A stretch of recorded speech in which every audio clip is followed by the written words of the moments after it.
In this video, I show you how to fix system phone call in progress. End the call and try starting an IMO call problem. For solving this problem, if you have calling in phone app, first of all, disable this call, end this call, then try to call.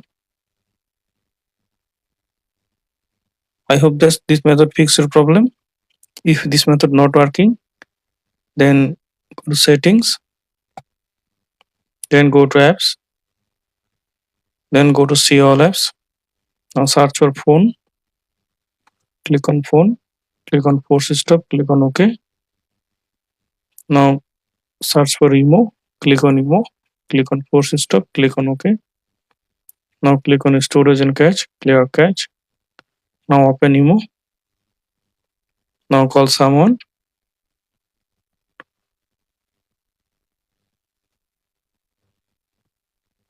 Now I hope that this method fix system phone call in progress. End the call and try answering the IMO call problem. Thanks for watching. Don't forget to subscribe.